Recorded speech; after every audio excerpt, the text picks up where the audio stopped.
तो ऐसा कैसे हो कि आध्यात्मिक और नैतिक अप्रोच भी हो और साइंटिफिक अप्रोच भी हो जीवन में? यानी कि विज्ञान और आध्यात्म के बीच कैसे सामंजस्य बिठाएँ? ये किसी ने सवाल पूछा है।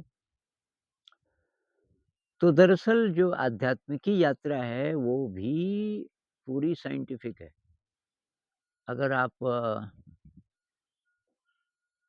ये गौतम बुद्ध जी की बात सुनें तो वो पूरा साइंस है, पूरा विज्ञान है।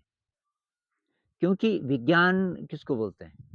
विज्ञान में हम पहले से कोई अज़्यूम नहीं करते, लेकिन बहुत बार कोई न कोई टेंटेटिव अवधारणा जिसको हाइपोथेसिस कहते हैं, वो होता है। लेकिन ओपन रहता है वैज्ञानिक, कि मतलब ऐसा भी हो सकता है। कुछ न कुछ उसके मन में कोई आइडिया आता है कि ऐसा हो सकता है, लेकिन वो उसको पक्का मान के नहीं चलता। ऐसे ही हम अध्यात्म में ये कह सकते हैं कि कोई सुपर इंटेलिजेंस का फ़ील्ड हो सकता है, जिसको लोग हायर सेल्फ बोलते हैं, ब्रह्म बोलते हैं, या कलेक्टिव कॉन्शियसनेस बोलते हैं, या कॉस्मिक कॉन्शियसनेस बोलते हैं, लेकिन पता नहीं है कि नहीं है। हाइपोथेसिस है एक। अच्छा, फिर विज्ञान की अप्रोच क्या है कि एक्सपेरिमेंट से क्या रिज़ल्ट्स आते हैं, एक्सपेरिमेंट शुरू करते हैं। वैसे अध्यात्म में है, तो चलो हम मेडिटेशन ट्राई करते हैं, एक्सपेरिमेंट करते हैं। बुद्ध कहते हैं कि एक्सपेरिमेंट करो अ, अवेयरनेस को बढ़ाने का शुरुआत में, क्योंकि मन आपका बहुत ज़्यादा चंचल है, उसको ठीक करने के लिए ज़रा तो साँस पे फ़ोकस करो, शरीर पे फ़ोकस करो इत्यादि। तो दरअसल जो बुद्धिस्ट अप्रोच है और कोई भी अप्रोच हो, पतंजलि जी की हो, ध्यान की जितनी विधियाँ हैं, अब जो कहते हैं कि ये अटूट विश्वास परमात्मा पे, तो वहाँ से हम अगर शुरुआत ना करें, वो विश्वास बहुत मुश्किल से बनता है। और हम ये कहें कि भई अनुभव जब मुझे होगा, तब तो विश्वास करने में कोई हर्जा नहीं है, तो पता ही चल गया आपको कि कुछ तो है। तो जब हम मेडिटेशन की शुरुआत करते हैं, तो धीरे, धीरे, धीरे हम ही को जो अनुभव होते हैं, हम किसी हायर इंटेलिजेंस को जब एक्सेस करने लग जाते हैं, उसके रिज़ल्ट्स आते हैं रियल लाइफ़ में, तो तब हमें लगने लगता है यार कोई कुछ तो है।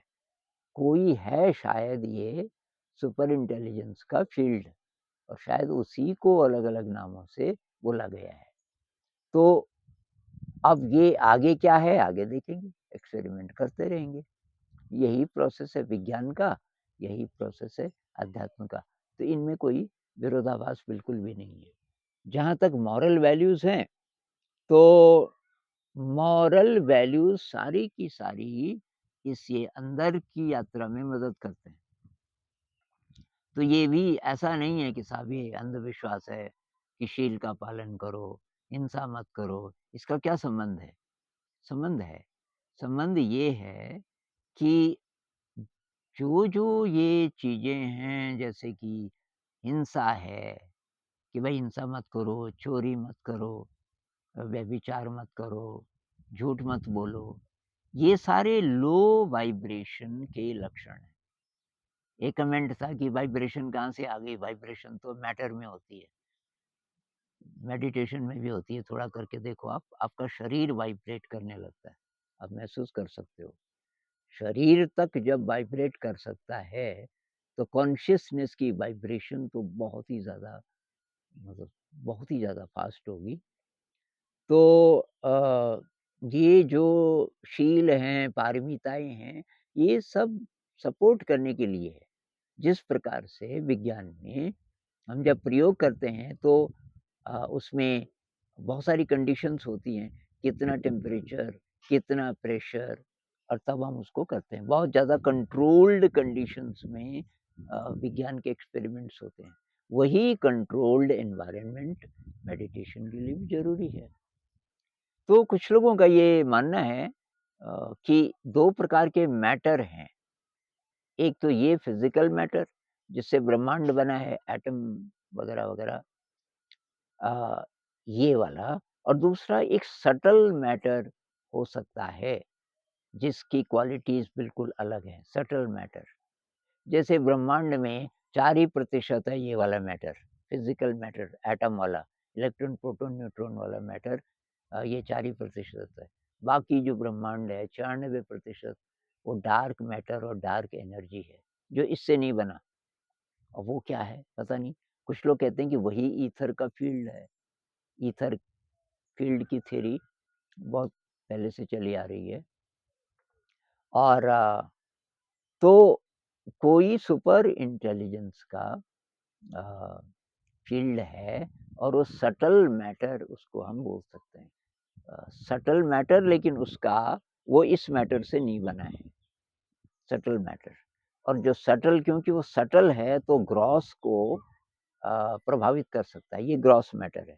शरीर ग्रॉस मैटर है, थॉट ग्रॉस मैटर है, क्योंकि थॉट जो है वो ये न्यूरॉन्स से बने हुए ब्रेन में संभव होता है, तो it is a material process.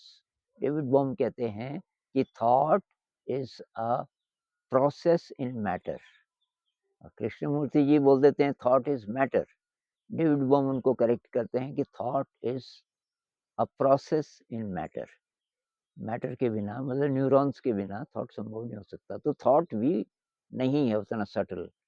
तो जो सटल मैटर है, उसका जब हम अनुसंधान करते हैं, उसकी तरफ जब हम जाते हैं, तो अध्यात्म है, उसका साइंस है, साइंस ऑफ सटल मैटर। और जब हम ये जो एटम वाला ये जो ब्रह्मांड है, जिससे हम बने, ये ब्रह्मांड बना, इसकी छानबीन करते हैं, तो वो हमारा विज्ञान है। दोनों में कोई विरोधाभास नहीं है।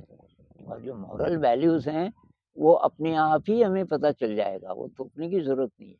मेडिटेशन के रास्ते पे जाते-जाते खुद ही पता चल जाता है कि वो कौन-सी कंडीशंस हैं जो सूटेबल हैं। अ, तो वो कंडीशंस वही वाली निकलती हैं जिसमें हम ये मॉरल वैल्यूज़ को भी मानें और पारमिताओं को भी मानें। तो इसमें कोई विरोधाभास नहीं है।